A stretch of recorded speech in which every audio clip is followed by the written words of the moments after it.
Psychopathology of Judaism by Hervé Ryssen, Autumn 2007, translated from French by Jean de Nugent. It begins, quote, Judaism is not merely a religion, as many Jews are overt atheists or agnostics, and they do not consider themselves less Jewish for all that. Jewry is also not a race, even if it is true that a trained eye most of the time can recognize a Jewish appearance, that is to say, a characteristic pattern which is the result of their strict observance of endogamy for centuries. Jews see themselves as the chosen ones of God, and marriage outside the community is strictly frowned upon. However, mixed marriages do exist, and have also helped to renew the blood of Israel during all the centuries spent in the various ghettos where the Jews preferred to live, separately and apart from the rest of the population. The essential condition for such mixed marriages is that the mother be Jewish, since Orthodox rabbis recognize as Jewish only the child born of a Jewish mother. However, having just a Jewish father or grandparent can suffice for a person to identify completely with Judaism. Jewishness is therefore a mental race that has been shaped over the centuries by the Hebrew religion and the universalist project of Judaism. Judaism is a political project. Judaism, essentially, is a political project. It is important for Jews to work toward the emergence of a world at peace, a peace meant to be universal and permanent. It is therefore not a coincidence that this word peace, shalom in Hebrew, is found frequently in Jewish discourse worldwide. In the perfect world they are building, all conflicts will disappear between the nations. This is why Jews have been militating tirelessly for many years for the abolition of all borders, the dissolution of national identities, and the establishment of a global empire of peace.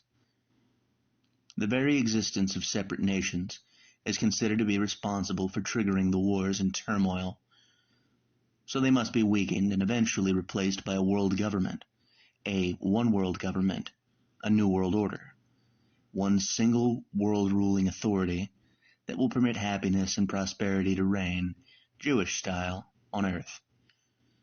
We find this idea more or less developed in the writings of certain intellectual Marxists, such as Karl Marx himself and the Jewish French philosopher Jacques Derrida, and also in the discourse of liberal thinkers, such as Karl Popper, Milton Friedman, and Francis Alain Mink.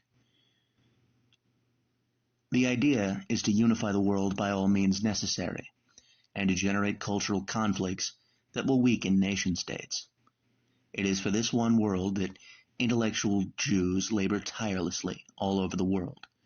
Whether they call themselves left or right-wing, liberal or Marxist, believers or atheists, they are the most ardent propagandists of the pluralistic society, and of universal miscegenation, that is, of racial mixture.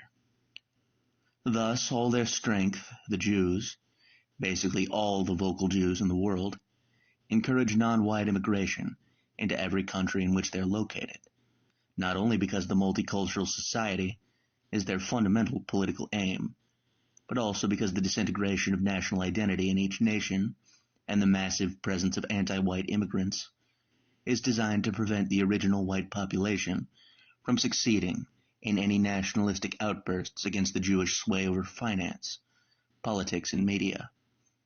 All Jewish intellectuals, without any exception, are focused on this question of building the pluralistic society, and for this they practice constant, quote, vigilance against racism. In France, influential writers and journalists such as Bernard-Henri Lévy, Jacques Attali, Jean Daniel, Guy Sormand, and Guy Konopnicki agree on pluralism and anti-racism, despite their political divergences in other areas. This obsession, which is very characteristic of Judaism, is also manifested in movies, where many producers and directors are influential Jews. As soon as a film starts defending and promoting interbreeding, so-called tolerance and pluralism, we can be sure that the producer of it is Jewish. Now, we can understand better why the former communists and leftists of the 1970s did not have to make such a big leap to become today's, quote, neoconservatives. They have merely switched to a different strategy to achieve the same goal: the rule by racially pure Jews over a racially mixed society. The fact is that after the Palestinian Intifada began in October 2000, the Jews in France and the rest of the Western world have realized that nowadays the danger to their interests and their project comes primarily from Islam and from young African immigrants, both Arabic and black. Their aim is to strengthen the modern race-mixing and race-blending society, which they have contributed so much to establish in our country of France. But this mosaic now threatens to break up into separate communities. And this the Jews do not want. They want no separate identities or separateness at all, except a separate Jewish identity and Jewish separateness. Former Marxists in France, such as Alexandra Adler, André Glucksmann, and Pascal Bruckner, thus support nowadays, along with Alain Finkielkraut, the right-wing, pro-Washington, pro-Zionist party of Nicolas Sarkozy. And yet, they have not become French patriots. They reach only for the exclusive benefit of Jewry, asking, as American Jews proverbially do on every issue, is it good for the Jews? Tolerance as a weapon. The members of the Jewish sect are the most proselytizing people on earth, but unlike Christians or Muslims, who dream of converting all peoples of races to their faith, the Jews have no plan to convert the world to their own faith, Judaism, but simply to encourage other nationalities to give up their national and religious identities, and live only for the goal of tolerance. The unceasing campaigns to blame all whites for slavery, colonialism, the plundering of the Third World, or of Auschwitz, have no other purpose than putting the opponent on the defensive, and getting him on his knees not by violence, but via guilt. When the Jews, are the only people left on earth who are keeping their faith and their traditions, they will finally be recognized by everyone as God's quote-unquote chosen people. Their mission, as Jews frequently use this term mission, is to disarm the other peoples, to dissolve anything which is not Jewish or Jewish-controlled, to grind the people down to a powder for making a new identity-free workforce, and thus to favor a universal peace among the peoples who have no more divisive identities. As their prophet Isaiah said, quote, "The wolf shall dwell with the lamb, the tiger. Rather, the tiger will rest with the kid. The lion and the ram shall live together, and a young child shall lead them." Isaiah 11, verses 6 to 9. The Messiah, coming from Israel and awaited for 3,000 years, will establish anew the kingdom of David, and will give the Jews an empire over all the earth. And certain Jewish texts explicitly call for this. Jews are therefore continuously encouraged to campaign, in whatever society they inhabit, in order to promote the unification of the world, and thus to also hasten the arrival of their promised and cherished Messiah. Propaganda is a Jewish specialty, and it is no coincidence that Jews become so influential in all the media, have become, so influential in all the media. In their hands, the concepts of tolerance and human rights have become incredibly efficient weapons of white guilt and accusation against the majority culture. In fact, it is not through Jewish-sounding names or a Jewish physical appearance that we can best recognize Jews, but rather from what they write and say wherever they are on earth. Selective amnesia and fabulation. Many Jews, as we know, played an absolutely huge role in the Soviet tragedy from 1917 to 1991, and the 30 million deaths that marked this era. Let us remember that Karl Marx was born into a Jewish family, and that Lenin himself had a Jewish maternal grandfather, that Leon Trotsky, the Bolshevik founder and head of the Red Army, was born a Bronstein, while Kamenev, real name Rosenfeld, and Zinoviev, real name Apfelbaum, were running the two Bolshevik-conquered capitals of Moscow and St. Petersburg. But the list of Jews who stood out in the mega-crimes of communism is endless. It must be said, and it must be repeated. Jewish officials and Jewish torturers bore a very heavy responsibility in this tragedy. The perfect world they concocted and which was supposedly historically inevitable, turned out from the very beginning to be a nightmare for the Russian population. It was not until 1948 when the Jewish intellectual elite began distancing itself from the Stalinist government, and this was only because Stalin had launched his, quote, anti-Zionist campaign, meant to purge pro-Israel Jews from senior leadership positions. This indisputable Jewish guilt for the gigantic crimes of Bolshevism is now systematically being shoved down the memory hole, a phrase from George Orwell's 1984. In Alexander Solzhenitsyn's 2002 book, 2 Centuries Together, the Nobel laureate and 11-year veteran of the Bolshevik Gulag expresses outrage that Jewish intellectuals were still refusing to recognize their ethnic responsibility in the slaughter of millions of Christians. Solzhenitsyn also denounces modern Jews who pose as victims of a, quote, anti-Semitic Bolshevik government, when that government was in fact heavily Jewish, and Jews were among the worst perpetrators. This selective amnesia, is necessary for a people who ceaselessly proclaim their quote-unquote innocence of any provocative acts, as we regularly note in their writings. For example, in an editorial in Israel magazine of April 2003, which says, quote, the first Israeli monthly magazine in the French language, written under the name of a certain André Darman. He wrote, quote, to kill a Jew or a child makes God cry, for we are exterminating, in the Jew, the bearer of universal ethics and innocence. No less. With this mindset of absolute innocence, Jews cannot conceive bearing any responsibility for their atrocities. Jews are only victims, only quote-unquote scapegoats in an evil and hostile world. But very soon the Messiah will punish the wicked, and will restore the victimized sons of Israel to their full rights. Nevertheless, in this same Israel magazine editorial, a certain Friedrich Strausse asserted that the Nazi government was worse than the Stalin regime. He quoted the cruelties he claimed were perpetrated by certain SS men. For example, we learn from Strausse that the Latvian SS man Kukur's hobby was to toss Jewish babies in the air and shoot them in the head as in skeet shooting. He also writes of other episodes, such as the rape of children by the SS before they killed them. The Second World War has certainly stimulated the fertile imagination of the children of Israel. Or perhaps this imagination is once again a case of the Jew's own, quote, projection syndrome. That is, accusing others systematically of one's very own crimes as a matter of consistent PR policy. Always attack. We know, in fact, even if the media never speak about it, that many Jews and their rabbis are involved in the felony crime of pedophilia. See Psychoanalysis of Judaism 2007.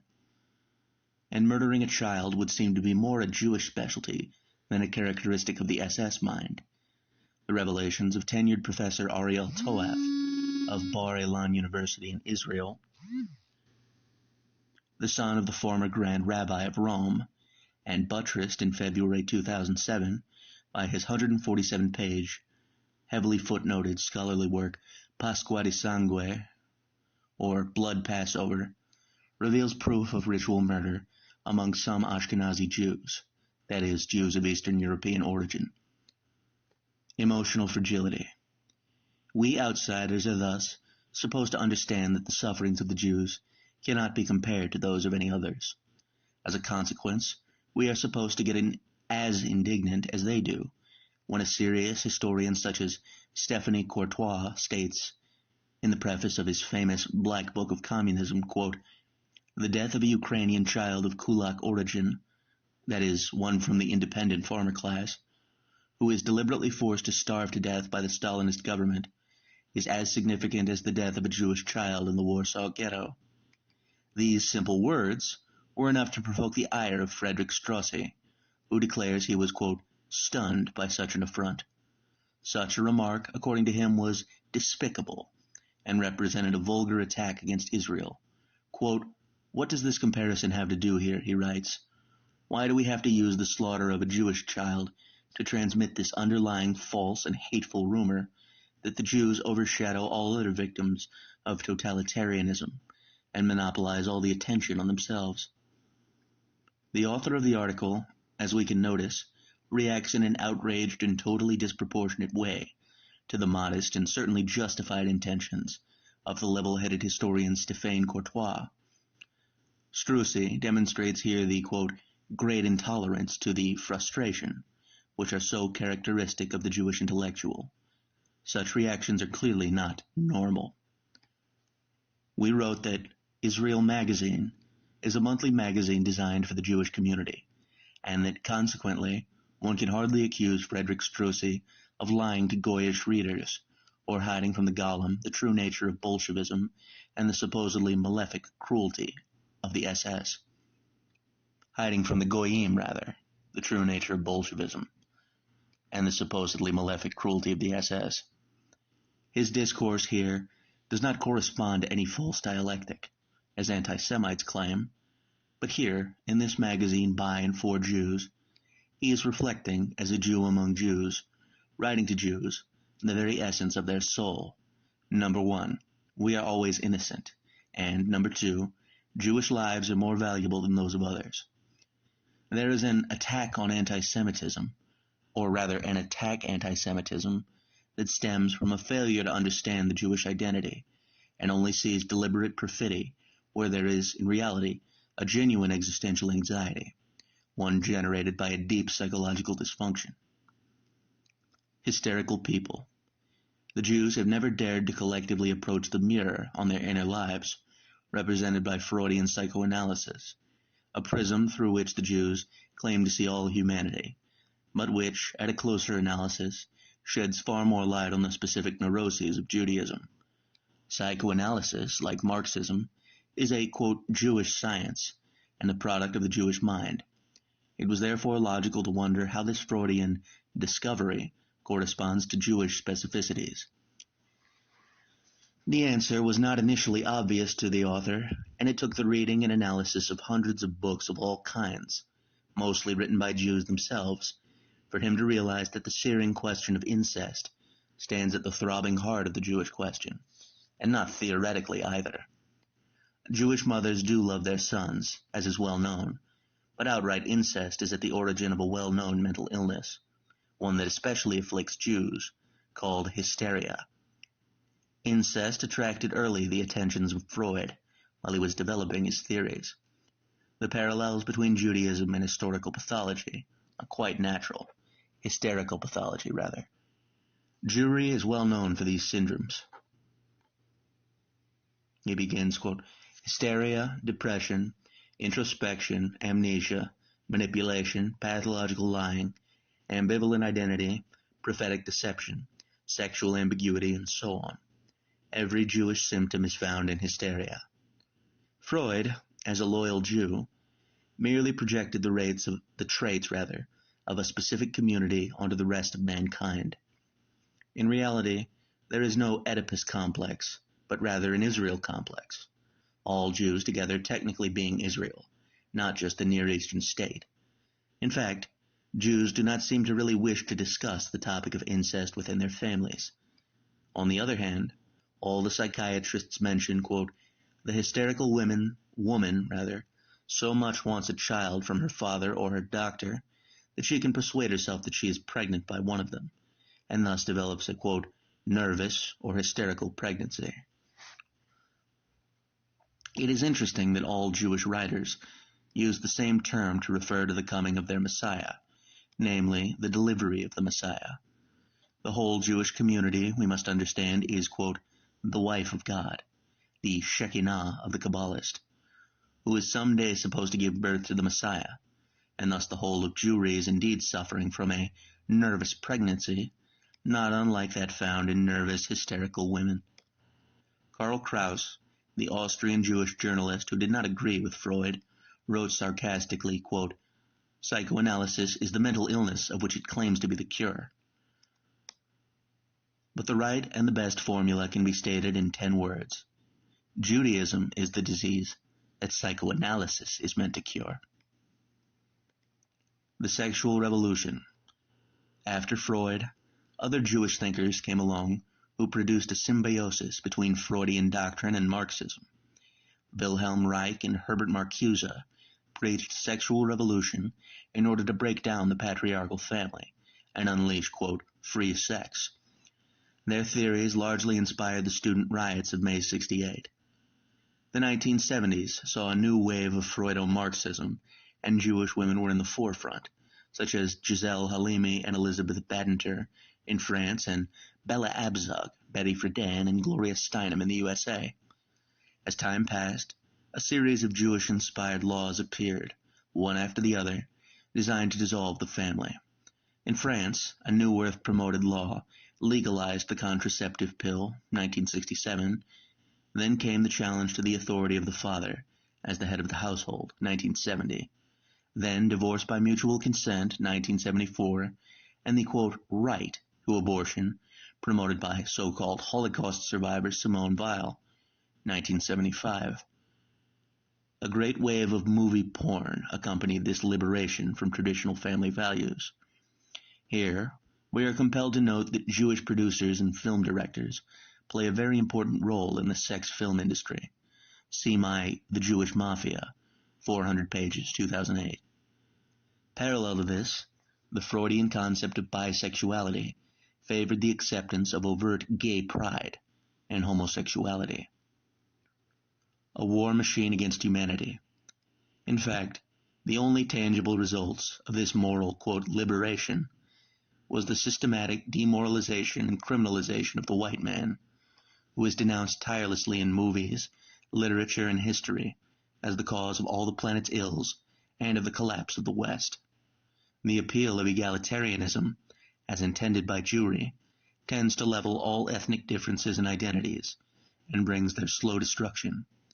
Yitzhak Atiyah, director of foreign language seminars at the Yad Vashem Holocaust Institute in Tel Aviv, wrote this himself in the same issue of Israel magazine, quote, even if reason tells us, even shouts with all its force, the very absurdity of this confrontation between the small and insignificant people of Israel, i.e. all Jewry worldwide, not just the state of Israel, in quotes, and the rest of humanity, as absurd, as incoherent, and as monstrous as it may seem, we are engaged in close combat between Israel and the nations, and it can only be genocidal and total because it is about ours and their identities.